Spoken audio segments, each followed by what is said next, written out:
Me voy a ir al mayor miedo que tengo, que es llegar al final de mi vida, ponerle que sea a los X años, mirar para atrás y decir cómo no me arriesgué, cómo me arrepiento. El arrepentimiento es algo que le tengo mucho miedo. Lo traigo a valor presente y digo, la forma de que no me pase eso es arriesgándome. Armé como mi primer proyecto con un socio a los 21 años, aseguromiviaje.com. Lo validamos en Uruguay, lo escalamos y bueno, terminó siendo al final una venta de la startup. ¿Cuáles fueron esos aprendizajes que tuviste con Aseguro Mi Viaje? Tengo muchos. Primero, el manejo de la ansiedad, de la toma de decisiones. Si Uruguay fuera una empresa, ¿qué estrategia le faltaría definir? Internacionalización. ¿Y hoy con qué estás? Hoy trabajo en Tecnalia, es un centro de investigación y desarrollo, es un proyecto hermoso. Estás hablando de ayudar a las personas que tienen cáncer a mejorar, ¿no? Entonces eso es fascinante. Te veo con muy perfil de político a vos. Me gusta. Es un poco el roadmap que tengo para futuro, sí, me encantaría. Quiero ser una persona que me recuerden como, este tipo está compenetrado con el país y quiere lo mejor para Uruguay. Ciencia, innovación y propósito. Federico Kramer, empresario uruguayo, licenciado en Economía, máster en Innovación y con formación en Derecho Internacional. En este episodio nos cuenta su camino emprendedor, su visión de futuro para Uruguay y cómo desde nuestro país están innovando en biotecnología. Un orgullo poder recibir a Federico Kramer en Salón Podcast. Bienvenido, Federico, al podcast de Salón. Un gusto tenerte con nosotros acá y con todo el equipo. Muchas gracias por la invitación, es un placer estar acá. ¿Cómo te describís vos y en qué momento estás? Me describo como un entusiasta, en parte un soñador también, y estoy en un periodo de transformación, de transición. Constante, me Constante, imagino. la vida creo que es eso, transformación, cambios, pero hoy es creo que un momento todavía más importante en mi vida a nivel de transformación. Bien. Sobre todo en el plano personal también, pero en el plano laboral o de mis proyectos también. Bien, comentame un poquito de tu historia, emprendedora. Bien. Bueno, empecé muy joven emprendiendo, armé como mi primer proyecto con un socio a los 21 años, aseguromiviaje.com, una empresa que básicamente porque todavía está en el mercado y ahora fue comprado por una empresa, un comparador de seguros al viajero, que en ese momento surge como una posibilidad para el canal B2C. En ese momento en Europa empezaban los Airbnb o se ponían de moda los Airbnb, los Booking, los Skyscanner, todas estas plataformas, y el consumidor empezó como a sus vacaciones, sus viajes, reservarlos como por diferentes lados, los pasajes los compraba por un lado, los hoteles por otro, y nosotros encontramos que había una tendencia en eso. Y bueno, lo validamos en Uruguay, lo escalamos y bueno, terminó siendo al final una venta en el año 2022 de la startup a Sancor Seguros y bueno, y hoy todavía mantienen la marca, mantienen todo en el mercado, así que bueno, no sé, ese fue mi primer emprendimiento. En el medio hubo otros, algunos fracasos también en paralelo, pero bueno, ese fue como el primer emprendimiento que hice. Buen comienzo. Empezó bien, el primero fue positivo, los segundos y terceros no tanto, que surgieron en el medio. Ahí también pongo un foco en el foco, justamente, que es importante priorizar y no meterse en 50 cosas a la vez, y que mucho abarca, poco aprieta. Pasa, ¿no? Pasa mucho. Un montón. Me gustaría sí saber cuáles fueron esos aprendizajes que tuviste con Aseguro Mi Viaje. Fue como la lección más importante a nivel de mi vida, a nivel emprendedor. Creo que por ser el primero, pero tengo muchos. Primero, el manejo de la ansiedad, de la toma de decisiones, creo que fue importante. Bueno, cuando uno lanza un proyecto, una startup, tiene como mucha ansiedad, quiere salir, se quiere comer el mundo, quiere salir a vender, a validar, y hay cosas que llevan su tiempo, ¿no? Y bueno, creo que uno de los aprendizajes es regular la ansiedad, la toma de decisiones, ser estratégico. Después el armar los equipos, el aprender a armar los equipos, el liderar equipos, eso es relevante. La comunicación interna, ser siempre transparente, siempre obviamente con cautela siempre y con respeto, decir lo que uno piensa. Pero sí, no guardarse nada, situaciones que terminan explotando luego. Creo que es importante como a tiempo decir las cosas. bueno, eso es uno de los aprendizajes más importantes. Claro, la gestión del equipo, la buena comunicación, la inteligencia emocional y bueno, y esa regulación también personal como para ser un líder que, bueno, vamos a decir que gestione correctamente lo que es la empresa y aparte inspire a los demás que también que aporten como dueños, ¿no? O sea, que esa persona se sienta parte del equipo porque lo es y bueno, y en realidad pueden crear algo muy grande, hermoso y bastante con perfil alto, teniendo todos la misma energía, el mismo enfoque. ¿Y cómo fue para vos gestionar un equipo o sea, siendo un adulto joven, Sí. a los 20, o sea, nada? Sí, primero la sociedad con tu equipo fundador es fundamental, o sea, tener una visión compartida hacia dónde querés ir, qué tipo de empresa querés construir. Hoy está obviamente todo lo que es Silicon Valley, convertirse en una startup y demás, pero existen otras posibilidades también, ser una empresa que funcione, rentable, con la posibilidad de que se venda, integrarse en una corporación después, o sea, hay como muchas visiones de tipo de empresa que vos querés construir. Entonces, definir para mí el tipo de empresa que querés construir primero con tu equipo fundador y luego trasladarlo al resto de tu equipo. El resto de tu equipo no son solamente colaboradores, empleados, es proveedores, clientes, etcétera. Eso para mí también es muy importante. Claro. Transmitir esa visión. Marcar la visión, cuáles son los valores, el propósito y a partir de eso la metodología. Exactamente, totalmente. Eso para mí fue uno de los aprendizajes más grandes porque eso se va construyendo en la práctica, ¿no? Nosotros cuando empezamos ni siquiera teníamos página web, o sea, teníamos el logo y salíamos, no teníamos presupuesto tampoco como para hacer grandes campañas, teníamos que generar confianza en la gente y bueno, empezamos a hacer, nuestra estrategia fue empezar a generar convenios, alianzas con empresas grandes, con las áreas de recursos humanos, no sé, productos con descuento, etcétera, en marcas grandes del mercado, que la gente conozca y a partir de eso crecer. Esa fue nuestra estrategia orgánica. Nosotros fuimos una startup que no levantó capital, o sea, no hicimos lo que hoy es el mundo VC tradicional, de levantar, de las valuaciones, de los cap table, toda esa parte, sino que hicimos un bootstrapping natural y un crecimiento orgánico que para mí fue muy positivo porque eso validó mucho el modelo de negocio para nosotros. A veces vos levantás capital y no tenés muchas cosas validadas, te empezás a quemar el dinero y el modelo de negocio no está. Entonces para nosotros al revés, fue algo positivo, ¿no? No hacer ese camino. ¿Y cuál era tu rol en específico? Nosotros éramos dos fundadores, digamos, yo estaba más en el día a día, o sea, porque al principio mi cofundador tenía un trabajo en paralelo, yo prácticamente me dediqué de lleno al proyecto, exactamente, entonces estaba como en más cosas dentro de la empresa. Después, no sé, si a eso le llamamos, me transformé en un CEO, no sé, pero bueno, surgió naturalmente ese rol y bueno, mi socio más en la parte más de operaciones, etcétera. Pero hacemos un poco de todo. En una startup chica y demás, que luego va creciendo, tenés que hacer un poco de todo. Sí. Ventas, operaciones, alianzas, de todo. Producto. Sí, producto también. Así que anduviste en todas las áreas, habidas y por haber. Bastante, sí. Dentro de una vertical que bueno, es tradicional, como es la industria del seguro, pero que hay un montón de oportunidades. Bien, me encanta. ¿Y cómo fue ese proceso de venta?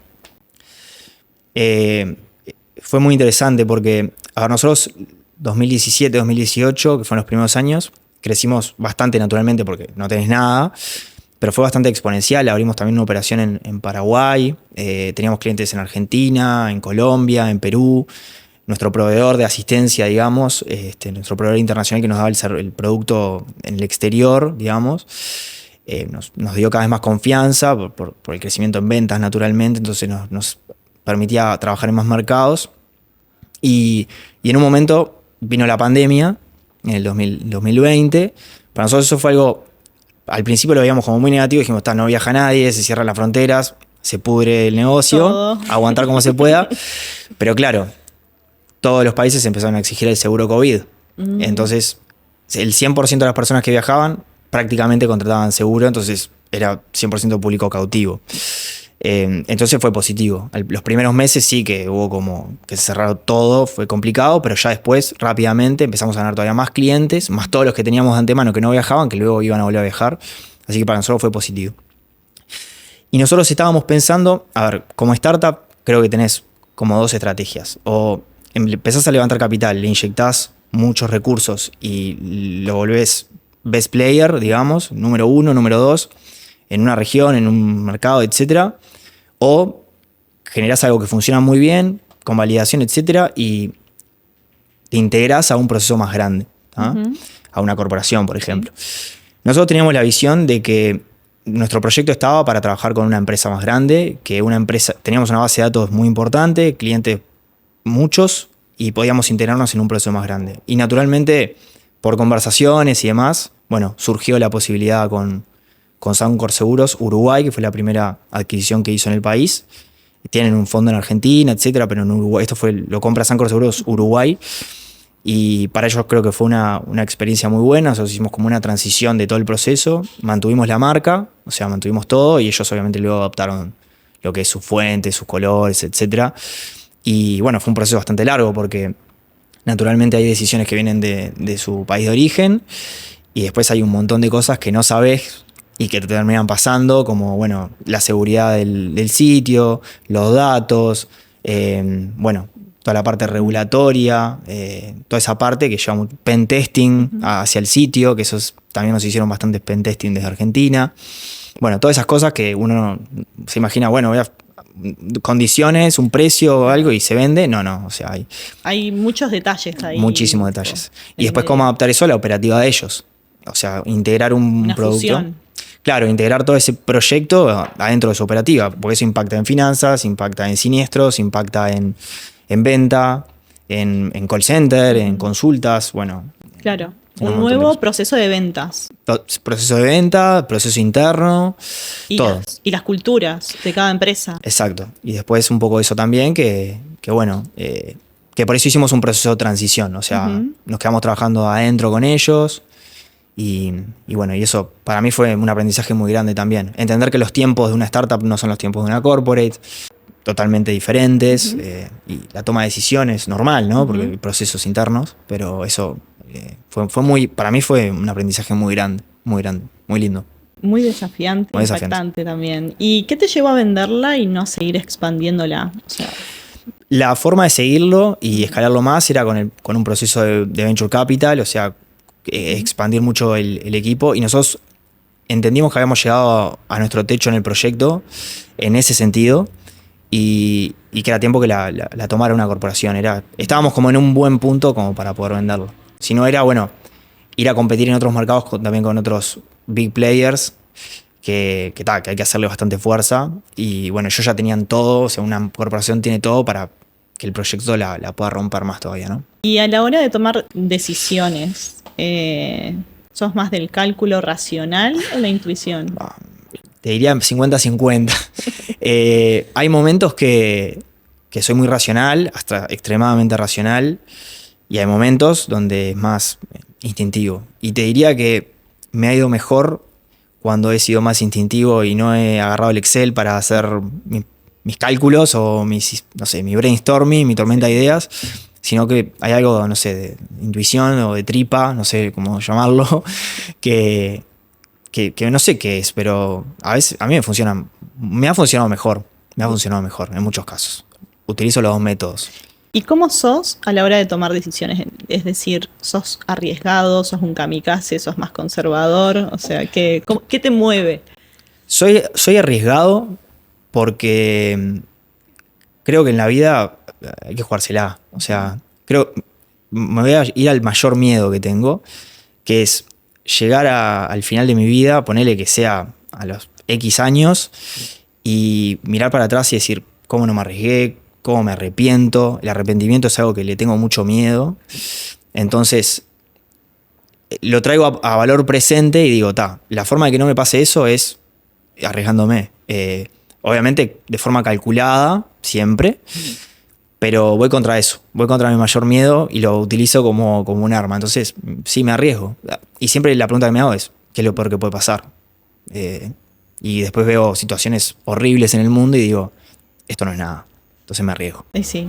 ¿Y cuál fue, si puedo preguntar, la decisión más riesgosa que tuviste?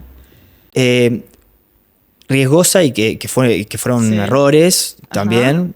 No fueron intuiciones porque sabía que estaba haciendo las cosas, que no estaba haciendo las cosas del todo bien. Bueno, a mí me encanta en este podcast hablar de lo que no nos sale, porque eso es lo principal. O sea, de aprender de esos errores, de cosas que no nos salen, de sacarnos también un poco de la careta porque todo el mundo es como mucho éxito. No. Y al final el emprendedor, el empresario se hace en el barro, ¿no? Como que es ahí en esos momentos difíciles que decís, bueno, que la vida te testea un poco cómo haces para gestionarte, qué te mueve. Entonces, bueno, un poco esa parte. Yo creo que donde aprendí más fue ahí también. Entonces, errores y cosas que, bueno, básicamente, cuando estaba creciendo mucho la empresa, o estaba en un periodo de crecimiento bueno, empiezan a surgir oportunidades, te empiezas a juntar con gente, empiezan a surgir otras ideas, estás como en modo creación todo el tiempo. Entonces empecé a desarrollar otras aplicaciones, otros proyectos en paralelo, le saqué foco a lo que no le tenía que sacar, que también fue un aprendizaje, pero bueno, hice otras aplicaciones, después me vino también la parte de salud, me movió mucho en la parte de, si bien eran seguros al viajero, bueno, eran personas que en el exterior se accidentaban o surgían percances en salud, entonces la parte de salud me empezó a interesar mucho. Hice una aplicación para mejorar todo el sistema de donación de sangre en el país, que le hicimos de forma honoraria, básicamente. Pero bueno, ni pensamos, por ejemplo, en el modelo de negocio, ese tipo de cuestiones. Me hizo, obviamente, invertir muchísimo tiempo. Era un proyecto, para mí es un proyecto súper lograble y que puede mejorar miles de personas. La salud de miles. ¿Cuál es el problema puntual?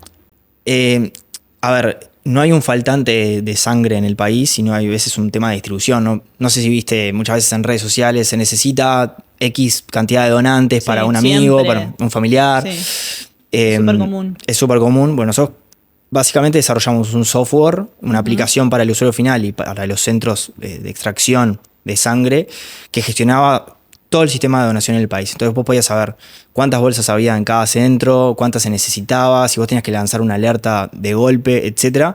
Pero bueno, ahí necesitábamos, no era fácil de validar porque necesitábamos de mucha gente. O sea, necesitábamos del Ministerio de Salud Pública, necesitábamos de los centros, necesitábamos de mucha gente para poder validar cosas. Y bueno, ahí los procesos de startup son más difíciles, ¿no? Entonces son procesos más largos, eso llevó mucho tiempo. Todavía estoy convencido de que puede funcionar, pero bueno, creo que el haberme metido en muchas cosas a la vez durante mi emprendimiento fue negativo desde el punto de vista del tiempo y de los recursos, que son finitos, pero aprendí un montón de cosas en otras áreas. Por ejemplo, que el mundo de la salud me encanta, ¿no? ¿Y hoy con qué estás, por ejemplo? Bueno, hoy trabajo en Tecnalia. Tecnalia es un centro de investigación y desarrollo del País Vasco de España. Ellos hacen I+D, o sea, investigación y desarrollo en muchas áreas: movilidad sostenible, salud, materiales, construcciones. Después te cuento cómo llegué ahí. Bien, me encanta. Trabajo desde Uruguay, viajo seguido al País Vasco, pero viajo de acá. Y estoy trabajando y colaborando con un equipo fundador en un proyecto de biotecnología. Que le tengo mucha fe a la biotecnología en general en Uruguay y a nivel mundial dentro del mundo de startup. Y bueno, y estoy colaborando y trabajando en ese proyecto.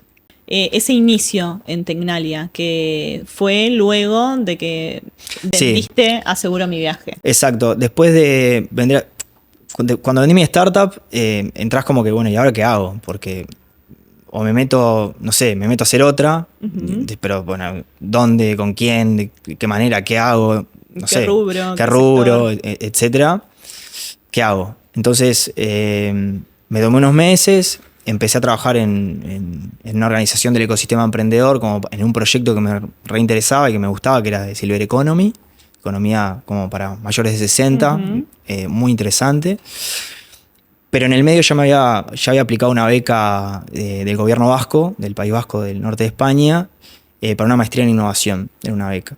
Y bueno, empecé a trabajar en ese proyecto y a los 2 meses me llaman del gobierno vasco que Tecnalia, que es un centro tecnológico, le había gustado, bueno, el perfil, etcétera, y que me iba bueno, que si me quería ir.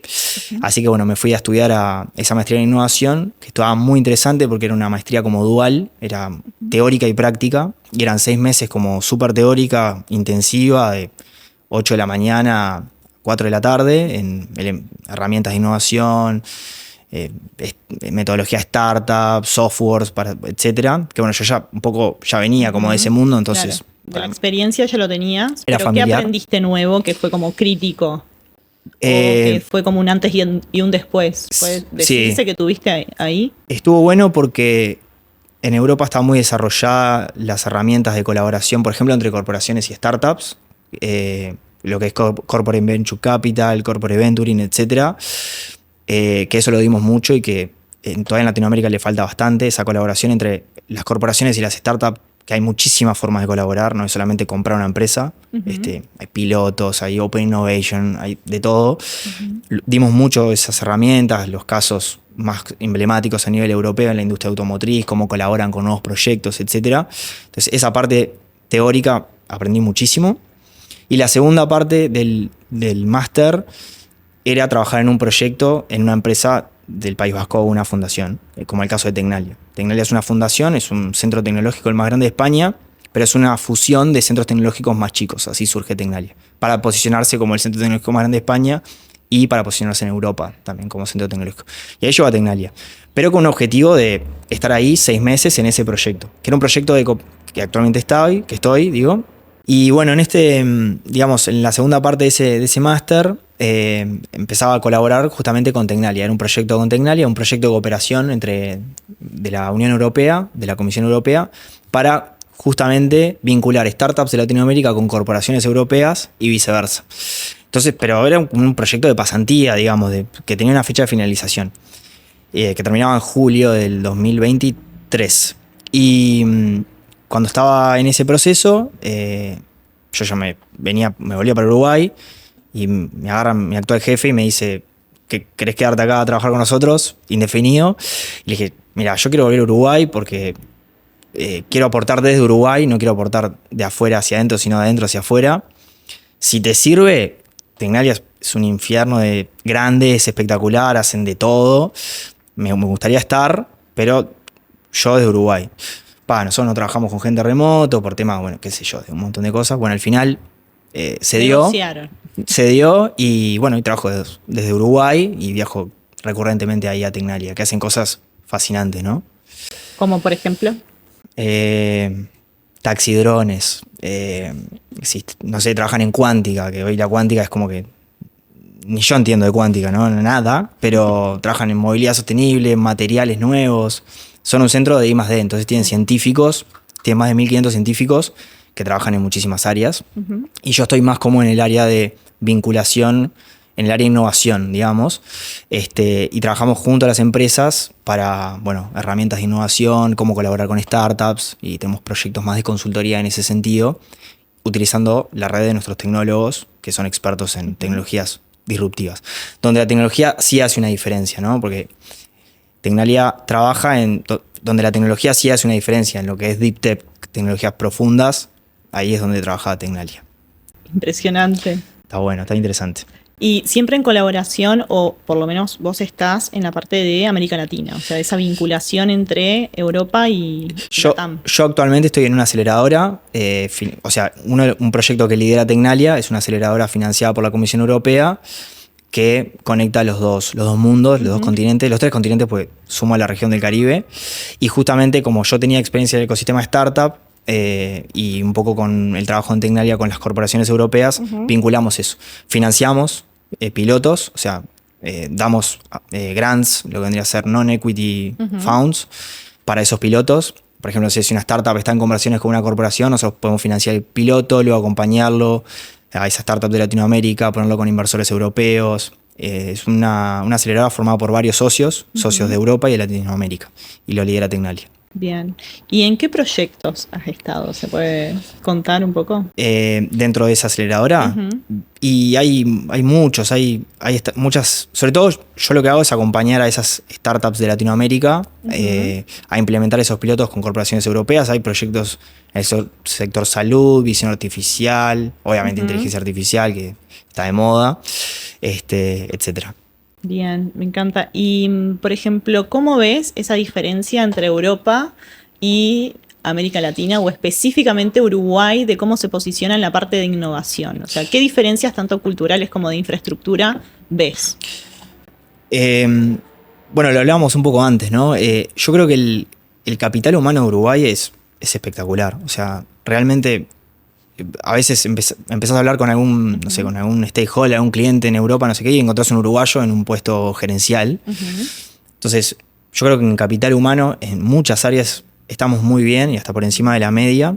Es un tema totalmente de infraestructuras. Que Europa es superior en infraestructura y de repente en algunos mecanismos de financiación o acceso al crédito, como tiene Estados Unidos más del sector privado, en Europa el sector público se mete muy fuerte, ¿no? O sea, vos vas a una comunidad autónoma de España y encontrás un montón de ayudas, y vas a otra y encontrás un montón de ayudas, y vas a otra y encontrás un montón de ayudas. Cataluña, País Vasco, Madrid. Entonces, por lo menos en mi experiencia más cercana con España, pero pasa en muchos países europeos. Entonces, el acceso a ayudas es mucho más amplio, ¿no? Lógicamente por la fuerza de financiación que tienen. Bien. Por ejemplo, en Uruguay, específicamente, ¿es un tema de presupuesto, de mentalidad, es cultural? ¿Cómo se posiciona específicamente Uruguay en todo esto? Obviamente es un tema de presupuesto, lógicamente. Si querés tener más startups o tecnologías disruptivas o que marquen una diferencia, tenés que invertir más en investigación y desarrollo. Están surgiendo algunos mecanismos para que las empresas grandes puedan hacer mucho más I+D. Hay ayudas para hacer I+D. Pero creo que Uruguay está posicionado bien. Lo que siempre digo es que falta vendernos un poquito mejor afuera. Siempre como el uruguayo humilde, perfil bajo, excelente, pero tenemos mucha capacidad. Entonces yo creo que eso hay que explotarlo más afuera todavía, porque hay mucho talento. Otros países vecinos lo hacen un poquito mejor eso. Sí. Y entonces las políticas es algo que hay que modificar. ¿En qué sentido? Pues sí, potenciarlas un poco más para que las colaboraciones por ejemplo, entre el sector privado y el sector público fluyan más, para que el ecosistema de innovación todavía sea más rápido, para que haya más acceso al financiamiento, al crédito. Y creo que es un poco eso. Y no se trata de descubrir la pólvora, es copiar, más que copiar, mejorar o adaptar políticas, por ejemplo, de países europeos, que esto con el sector público lo hacen muy bien, ¿no? Sin que sea que se pase al extremo burocrático, creo que es importante. Y cuando trabajás, por ejemplo, con científicos, diplomáticos, y en esas mesas de negociación donde capaz todo el mundo, quiere defender su posición, ¿cómo tenés alguna técnica, alguna estrategia, tenés alguna modalidad? ¿Qué me podés decir de esos ambientes un poco? ¿Cómo te manejás vos? Yo intento adaptarme al entorno. Es muy distinto trabajar con tecnólogos o científicos que con diplomáticos, que con organismos multilaterales. Para eso hay que estudiar un poco el propósito que tienen, ¿no? O sea, cuáles son los objetivos personales. De repente un científico tiene esa pasión por la tecnología, por lo que está construyendo, y le tenés que hablar más de ahí. A un diplomático va a defender los intereses de su país. A un organismo multilateral que financia proyectos públicos va a querer tener impacto en determinados indicadores. Hay que saber con quién es el interlocutor para saber un poco qué quieren, ¿no? Claro. Te veo con muy perfil de político a vos. Me gusta. Es un poco el roadmap que tengo para futuro, sí, me encantaría. Creo que es donde se puede marcar el sector privado y el emprendedurismo y la startup también. Se puede generar mucho impacto. Pero los políticos desarrollan las políticas, crean las políticas bajo los cuales luego se mueven las cosas. Entonces, sí, es un objetivo personal. Me encanta. Me tocaste una fibra ahí. Me encanta. Sí. Además, te veo. ¿Me ves? Sí. Tenés el perfil, sos bastante diplomático, te adaptás, así que creo que... Me gusta mucho. Y te movés en valores, cosa que en la política... El sistema político es un terreno Hostil. Hostil, sí. Sí. Sí, a ver, las convicciones personales hay que tenerlas. Obviamente hay intereses, y hay intereses por arriba de la política todavía, uruguaya. Entonces hay que saber jugar las reglas del juego, ¿no? Y hay que entender las reglas del juego. Hay que entenderlas. No se trata de voy a llegar yo y voy a proponer cosas y hay muchas personas involucradas, muchos organismos de poder que tienen decisiones, entonces hay que entender eso y desde la humildad de cada uno poder aportar con las convicciones que cada uno traiga, ¿no? Muy buena respuesta, sí, te veo. No falta mucho igual, me parece. Bueno, ojalá, es un pendiente que tengo, la verdad, sí, y que quiero abordar a futuro. Bien. ¿Y cuál crees vos o cómo trabajás tu legado? Qué buena pregunta. Me gustó. Yo soy una persona muy familiar, entonces, como muy apegada a mi familia, entonces el legado lo asocio mucho con la descendencia, con hijos, con formar una familia y sobre todo con valores. Dejar valores firmes y sobre todo eso, creo que por lo menos el día de mañana pueda dejarle algo a la sociedad positivo, un legado, no sé, una política, una tecnología que haya servido para algo, que haya ayudado a la gente. Creo que va un poco por ahí. No soy muy ambicioso económicamente, la verdad, no me mueve eso, no me interesa. Creo que hay un estándar y con eso estoy genial. No me mueve lo económico, ni lo material, los autos, no me mueve ni me llama, ¿no? O sea, no aspiro a eso. Vos sos generador de cambio social, eso sería como el... Sí, y sobre todo conector. Me gusta también, por ejemplo, si veo una startup, venimos hablando de las startups, ¿no? Que es uruguaya y que sé que tiene un producto bueno y lo puedo conectar con una empresa afuera o con un fondo o con un contacto, yo lo hago todo el tiempo de forma natural, no cobro por eso, lo hago porque me gusta, porque quiero que le vaya bien a otro, o sea, y porque creo en ese método en el cual si uno genera, vuelve de otra manera, entonces un poco eso. A mí me gusta mucho conectar, siempre me considero un conector, entre partes. Ya desde hace unos días que era un conector de partes, muy sencillo, conectar partes y potenciar. A mí me gusta potenciar también a la gente, o sea, va un poco por ahí. Bien. ¿Y cuál crees vos que es como la economía del futuro? Una economía digital, basada en servicios 100%. A veces uno dice, la IA va a cambiar todo, va a destruir puestos de trabajo. A ver, el que entiende economía entiende que hay un dinero que se emite, que será físico, electrónico, lo que sea, y eso está ahí. O sea, es una torta que se va a repartir, se va moviendo. Unos puestos serán menos requeridos, irán hacia otros y así sucesivamente, pero la torta es la que es. Entonces, una economía digital, descentralizada, un poco eso, ¿no? Y con cambios cada vez más abruptos, rotundos, etcétera. No soy para nada fatalista, decir que la IA va a romper todo y los puestos de trabajo. No, yo creo que se va adaptando como el ser humano se adaptó siempre. Y además puede potenciar ciertas áreas, ¿no? Como la parte de salud. Bueno, el área de salud es uno de los puntos que creo que puede ayudar más a la humanidad a todos estos nuevos cambios de la inteligencia artificial y bueno, ya se está viendo, ¿no? Operaciones en remoto, descubrimiento de nuevos tratamientos, la inteligencia artificial aplicada a ciertos diagnósticos, etcétera. Puedes salvar vidas y mejorar la calidad de vida de las personas, ¿no? Y, por ejemplo, hoy, como me comentabas en el inicio de lo que es el podcast, estás colaborando con un proyecto de biotecnología. Sí, estoy en un equipo de biotecnología de unas chicas que son extraordinarias, unas científicas uruguayas, que básicamente desarrollamos nanopartículas de sulfuro de bismuto para amplificar los efectos de la radioterapia en cáncer. En español, por favor. Se desarrollan unas nanopartículas de un compuesto metal que se llama bismuto, que la tesis del proyecto es que se inyectan, digamos, por vía sanguínea, digamos, y van a los tumores. Y cuando una persona con cáncer se hace radioterapia, amplifica los efectos de la radioterapia, haciendo que mate más células tumorales y minimice el daño en los tejidos sanos.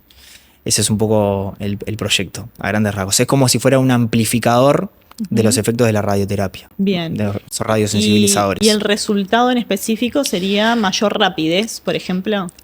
Bueno, sí. Hoy los resultados que se tienen es que in vitro, digamos, matan 8 veces más células tumorales en una sesión de radioterapia convencional que en una normal, digamos, y minimiza el daño en el tejido sano. O sea, la gente va a matar más células tumorales en criollo. Sí, en criollo. Lenguaje simple. Una persona se va a hacer radioterapia y tiene más efecto, se inyecta estas partículas y tiene más efecto, mata más células tumorales y por ende el efecto es mucho más positivo, ¿no? Bien, bien. Así que están cambiando la parte de salud desde Uruguay. Qué orgullo, felicitaciones a todo el equipo, ¿no? Sí, la verdad que hay, como decía, hay talento, hay científicos de primer nivel. El gran desafío, que ahora existe una tendencia como a pensar en esto, es cómo pasa la ciencia, la investigación, los papers, publicar papers, etcétera, al mercado, ¿no? Cómo se transforman. Entonces, esta combinación entre perfiles como de ciencia con negocios y de pensar en modelos de negocios y sobre todo los fondos de inversión, ¿no? Porque cuando hablamos de biotecnología, por ejemplo, o de economías deep tech o de startup deep tech, son inversiones bastante importantes. El riesgo suele ser más alto, las validaciones suelen ser más largas y por ende los fondos de inversión tienen que apostar más a eso, ¿no? Claro, y la salida del mercado es mucho más tarde. Sí, claro. O sea, hay estudios preclínicos, estudios clínicos, por ejemplo, en el proyecto en el que estoy involucrado, y eso tiene un periodo largo y bueno, y eso también lleva riesgos, ¿no? Hay temas regulatorios también, etcétera. Pero es un proyecto hermoso. Estás hablando de ayudar a las personas que tienen cáncer a mejorar, ¿no? Entonces eso es fascinante. La verdad, felicitaciones. ¿Y cómo te sentís vos ante esto? O sea, al estar involucrado en este proyecto. La verdad que es un proyecto que tiene mucho propósito. Porque, a ver, mi primera startup, obviamente, para mí termina siendo un buen caso, pero bueno, es un negocio más tradicional. Podemos ayudar a la gente desde muchos aspectos del servicio, pero acá estamos hablando de personas con cáncer, que cada año se diagnostican más de 20 millones de nuevos cáncer en el mundo, cada vez se detectan a edades más tempranas, entonces, bueno, poder ayudar desde ese lado a millones de personas y ser un eslabón más de una mejora en la humanidad es increíble. Nos queda bastante proceso para llegar a donde queremos llegar, que es, bueno, que sea un tratamiento que esté en el mercado. Pero bueno, pero vamos muy bien. ¿Y cuál es tu rol dentro de la empresa? Bueno, ahí básicamente estoy en la ayuda de los modelos de negocio, de bueno, cómo esto se puede transformar en un modelo real más allá de una investigación. Obviamente no soy científico, yo soy economista. Pero sí, mi rol es un poco de la ciencia del mercado, digamos. Y bueno, después hay 4 cofundadoras que son las científicas, que son las que entienden y las que hacen estas nanopartículas y bueno, ahí hacen todas las pruebas, etcétera. Y bueno, estamos como en ese proceso. Y bueno, es muy importante las dos cosas, ¿no? Que funcionen bien y que haya coherencia entre los dos mundos. Bien. ¿Y qué es lo más difícil de crear una empresa de biotech? Desde Uruguay. De Uruguay, yo creo que el acceso al venture capital es una de las cosas más importantes, o sea, al crédito. No hay grandes fondos de biotecnología en Latinoamérica, sí los hay en Estados Unidos, en Europa, pero bueno, sos una empresa de Latinoamérica, entonces posicionarte como una empresa de biotecnología en Latinoamérica con fondos de Europa, de Estados Unidos, Medio Oriente, ahora un poco también, etcétera, es un desafío. Y bueno, yo creo que es cuestión de tiempo. Ya hay algunos casos de éxito que están surgiendo a nivel de rondas de financiación en Uruguay, que han salido en la prensa, etcétera. Y a medida que vayan apareciendo más y haya más casos de éxito, también los inversores se van a ir animando cada vez más y van a entender que que hay un potencial también desde el punto de vista del negocio, más allá del impacto que genera, que es increíble. Bien, ¿y cómo crees vos que ese inversor puede venir más a Uruguay? Como qué es lo que se necesita para posicionar más a Uruguay? ¿A nivel, sería políticas? ¿Sería...? Bueno, política sí, se puede incentivar también a que otras empresas de la región, por ejemplo, se instalen en Uruguay para poder hacer ciencia desde aquí hacia afuera, empresas, no sé, de la región, de Argentina, Brasil, etcétera. Después conectarnos más con los ecosistemas de afuera a nivel de biotecnología y de deep tech, creo que es fundamental. Y porque de nuevo repito, y esto lo digo siempre, el talento está, o sea, el talento está, y el acceso al financiamiento hay, o sea, hay herramientas. Desde la Agencia Nacional de Innovación, por ejemplo, hay un montón de herramientas como para fomentar esto. Falta que también los investigadores se animen más a hacer empresas, ¿no? A hacer startups, porque el científico tiene un perfil muy determinado. Muy bajo. Sí, le gusta la ciencia, por lo general. Bajo. Exacto. La publicación de paper y demás y la investigación. Pero bueno, ahí hay un potencial. O sea, ahí hay productos y servicios que se pueden generar hacia el mercado. Entonces falta como eso, que ya hay algunos fondos que lo están haciendo y están como haciendo ese macheo entre esos dos mundos que hay una posibilidad grande ahí. Yo veo una posibilidad muy grande. Bien. Y si Uruguay fuera una empresa, ¿qué estrategia le faltaría definir?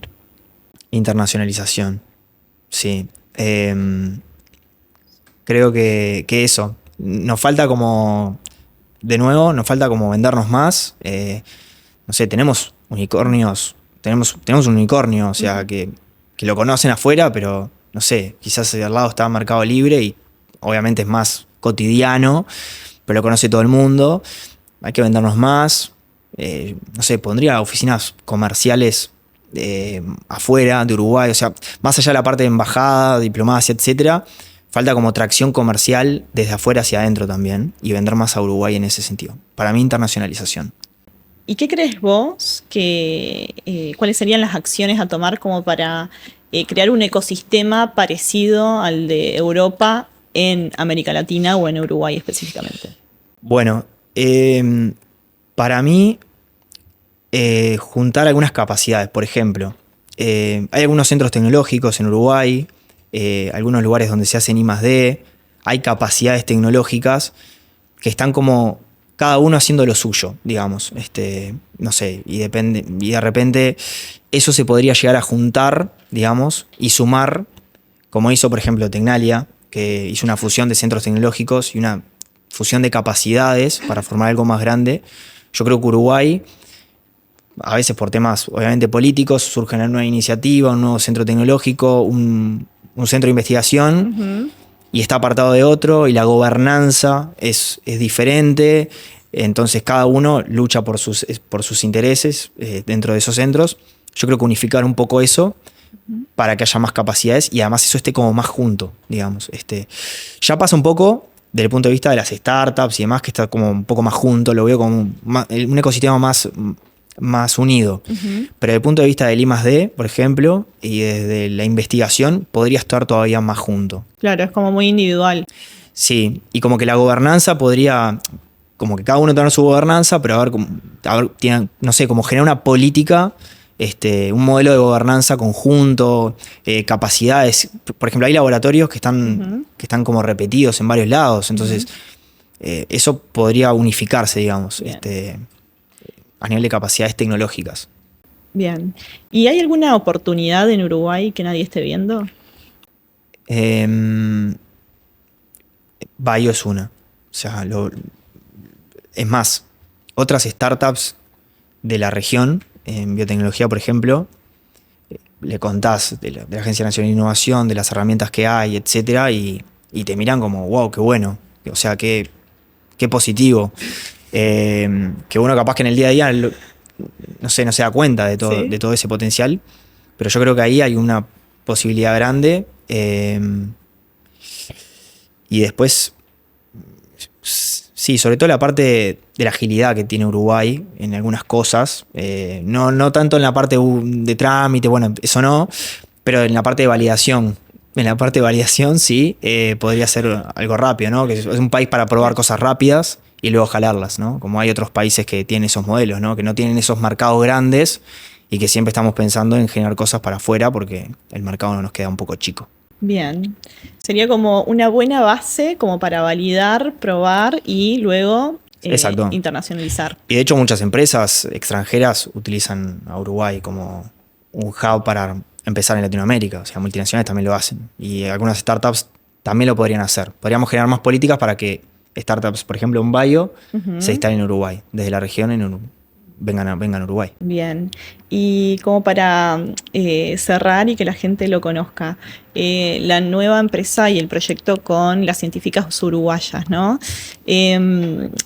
¿Cómo ves el proyecto? ¿En qué etapa está? Me gustaría saber cómo lo están manejando en ese sentido. Bueno, están bastante avanzadas desde el punto de vista científico. Son caminos muy largos, como te decía. Hoy están empezando en fases preclínicas, digamos. Después de pasar las fases preclínicas, hacer temas de biodistribución, tienen que hacer pruebas de irradiación, etcétera. Luego sería pasar a pruebas más avanzadas, a fases más avanzadas. Faltan unos años. Faltan unos añitos. Tiene una patente ya generada, PCT, o sea, internacional. Y además, la gran ventaja es que hace 10 años que están trabajando en estos temas. O sea, no es que están trabajando ahora investigando, o sea, claro, hace 10 años ya trabajan. Y hay un proyecto muy concreto y una aplicación muy concreta. A veces empiezas a desarrollar material particular y hay como muchas posibilidades. Esto es como all-in. O sea, claro, hay algo muy concreto que si funciona bien, hay que no me animo a llamarle competidor porque es muy distinto. La aplicación es distinto, es intratumoral, a diferencia de esto que es intravenoso. Y los resultados, por lo menos que han mostrado, son menores. Una empresa europea. Entonces, quizá conversemos con ellos a futuro, no sé, puede ser una opción. Pero yo estoy colaborando de mi rol ahí de vincularlos con el mundo de los negocios a este talento científico que es muy bueno. Me encanta. ¿Y cómo te gustaría que la gente te recuerde de acá a 20 años? De acá a 20 años, que me recuerde, espero estar vivo. Obvio. Pero... No, sobre todo un embanderado de Uruguay. O sea, yo soy un enamorado de Uruguay. O sea, estoy acá porque estoy convencido de que el cambio lo puedo hacer desde acá para afuera. Por eso estoy acá. Porque hay otros lugares lindos para vivir también y hay posibilidades. Pero estoy convencido. O sea, yo quiero ser una persona que me recuerden como este tipo está compenetrado con el país y quiere lo mejor para Uruguay. Porque es lo que quiero. O sea, yo quiero que salga mejor talento, quiero que salgan mejores empresas desde donde yo pueda aportar. Esa es como mi misión de vida, no personal, digamos, más laboral o de propósito. Pero ese es el objetivo, que me recuerden como un embanderado del país.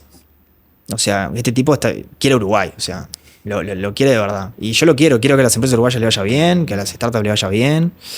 Y que al talento le vaya bien. Quiero potenciar ese talento para que explote afuera, que venga, ¿no? Que retribuya después, pero quiero eso. Me encanta. Federico Kramer, muchísimas gracias por participar, por compartir este tiempo con nosotros y la verdad que el próximo presidente uruguayo, ¿qué decimos? Me encantaría, no te voy a mentir, pero donde me toque siempre voy a estar feliz de poder ayudar y la verdad que me encantó estar acá, me trataron bárbaro, todo el equipo, todo tu equipo, espectacular. Me divertí mucho y lindo momento para abrirse, para contar un poco, siempre es súper interesante. Así que gracias. Bueno, desde nuestro lado me encanta porque es un orgullo para mí estar entrevistándote, porque todo el cambio que están generando y la visión que tienen, o mismo tu visión personal, tanto acerca de Uruguay como lo que estás en el proyecto que estás involucrado hoy con la parte de biotecnología, la verdad que es un orgullo para Uruguay este hombre, así que felicitaciones. Bueno, gracias. Y a seguir creciendo. Bueno, gracias Romy y lo que pueda aportar siempre voy a estar y la pasé bárbaro. Perfecto.